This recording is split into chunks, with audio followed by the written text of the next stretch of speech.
Bonjour et bienvenue. Je vous propose de peindre ensemble de façon très simple cet oiseau, donc ce jaseur boréal. J'ai utilisé donc les couleurs que je vous ai indiquées. Vous pouvez bien sûr utiliser d'autres couleurs. Il faut juste vérifier avant de le mettre sur votre aquarelle que ces couleurs ont un rendu conforme à ce que vous en attendez. C'est pas une obligation d'utiliser exactement les mêmes couleurs que moi. Si vous utilisez les mêmes couleurs avec la même marque, vous aurez le même rendu. Mais vous pouvez très bien avoir un rendu similaire ou même différent. Qu'importe, c'est votre aquarelle.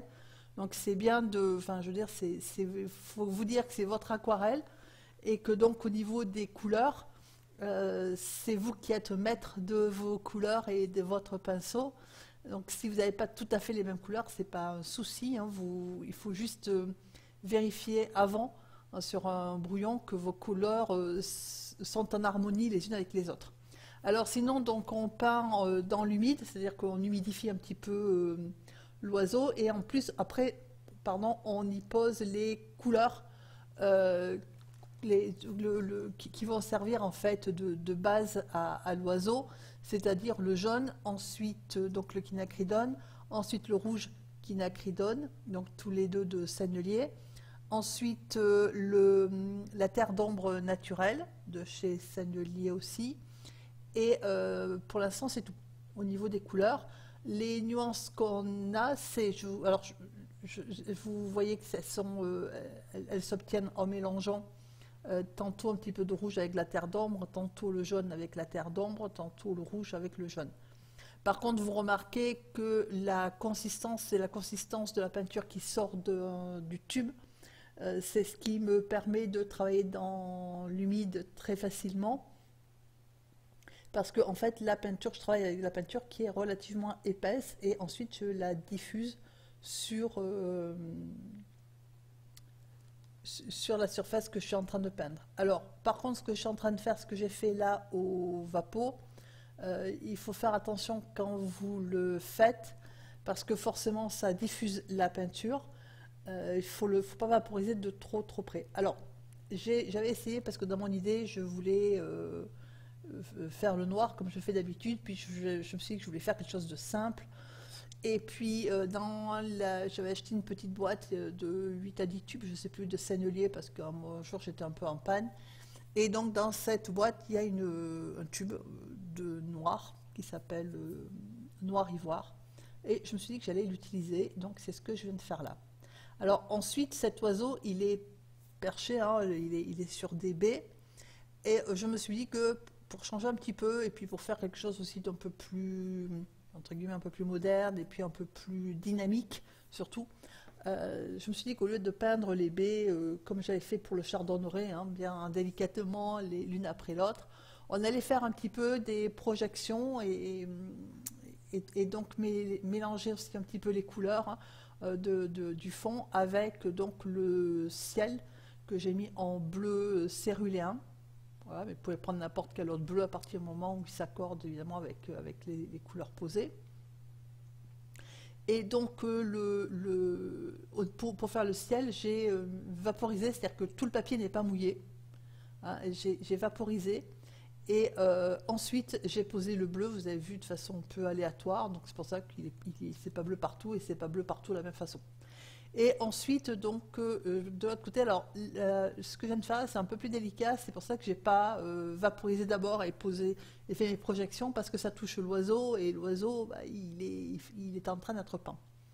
Et ensuite, donc, parce que vous voyez où est le problème, c'est pour ça que je vous déconseille d'utiliser du noir qui sort de tube, parce que vous voyez bien que là, au niveau de l'aquarelle, le seul noir, vraiment noir qu'on a, ce sont les plumes de la tête de l'oiseau, et puis après il y aura son petit œil, mais c'est tout.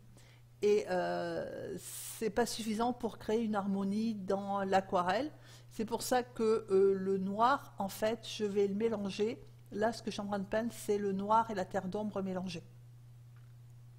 Voilà, alors après, évidemment, il ne faut pas y aller comme une brute.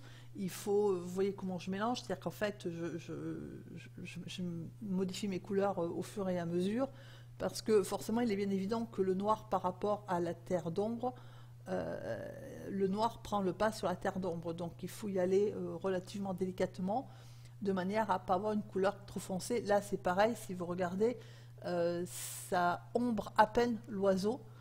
Il n'est pas question de noircir le plumage de l'oiseau. Alors ensuite, au niveau des branches, j'ai mélangé les trois couleurs principales, c'est-à-dire le noir, le marron, la terre d'ombre et le rouge. Voilà. Et puis donc selon les hasards, ça me donne la couleur des branches. Alors par contre là, j'y suis allée j'ai gardé le pinceau assez épais, hein, puisque c'est le 8. Et puis je me suis aperçue qu'au bout d'un moment, un peu que j'ai pas trop fait attention à la façon dont je jetais le pinceau, et un peu que mon pinceau il est quand même un peu épais pour travailler sur des branches aussi fines. J'ai fait quelque chose de trop épais, qui était donc pas trop cohérent avec le début de la branche. Et alors j'aurais pu effectivement épaissir le bas de la branche, sauf que c'est parce que je voulais. Du coup, voilà, j'ai corrigé, donc je vais vous montrer au fur et à mesure qu'on va faire l'aquarelle comment on corrige. La première chose à faire, c'est d'estomper la partie de la peinture, hein, qu'on veut enlever en estompant avec un pinceau humide, et ensuite en séchant, hein, en tapotant avec un chiffon propre. Et puis après on laisse sécher, parce que si on s'y acharne dessus, ça va être une catastrophe. Donc pendant ce temps, on fait ces petites branches. Donc entre temps, j'ai pris le Rigger. C'est le pinceau que vous voyez à droite là, qui a des poils plus longs que les autres. Et puis je fais une petite pause. Enfin, il n'y a pas de raison forcément, je veux dire, liée à la peinture, hein. J'ai fait une petite pause dans les branches parce que je voulais faire d'abord les baies pour me positionner aussi dans l'espace. Et donc par-dessus les projections que j'ai faites, mais pas que, j'ai mis donc les baies. Alors les baies, je les ai fait très simplement, puisque elles sont déjà sous un fond rouge, en y ajoutant donc du rouge et un peu d'alizarine par endroit pour pouvoir faire les ombres. Et là donc je suis en train de faire les feuilles, donc feuilles qui n'étaient pas... Alors bien sûr je les avais dessinées au départ, hein, mais je pense que si vous me suivez depuis un certain temps, vous voyez que très souvent je fais une esquisse et je prends autre chose, c'est-à-dire au niveau des feuilles, je prends autre chose, parce que une fois que la mise en couleur commence, des fois ma vision se modifie un petit peu. Et puis très franchement, l'esquisse je la fais aussi complète, avec les feuilles et tout pour vous, hein, pour ceux d'entre vous qui n'ont pas l'habitude de dessiner. Et sauf qu'une fois que j'ai commencé la mise en couleur, des fois je varie. Donc moi le conseil que je vous donnerais, c'est d'essayer de peindre comme je fais à pinceau levé. Alors des fois c'est plus ou moins réussi, on est d'accord.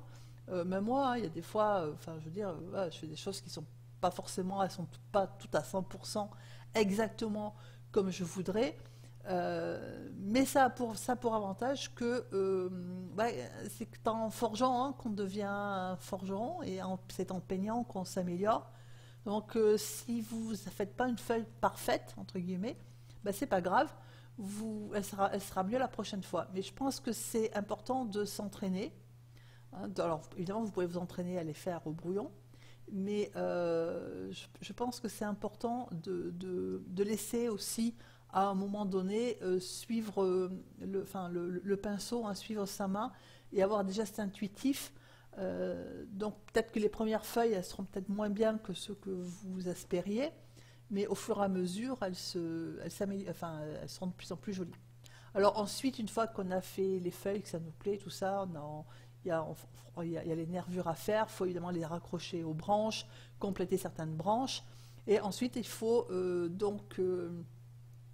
faire quelques détails à l'oiseau, parce que au niveau de sa houppe, là, j'avais été un peu généreuse en jaune. Du coup, je suis en train de rectifier un petit peu, parce que je trouve que bon, je voulais lui donner l'apparence d'un oiseau un peu, j'ose pas dire décoiffé, mais bon, voilà, avec une houppe un peu plus naturelle, hein, puisqu'on peut supposer qu'il y a un petit fond d'air qui passe, et donc pas quelque chose de trop figé, mais voilà, j'ai mis un petit peu trop de jaune.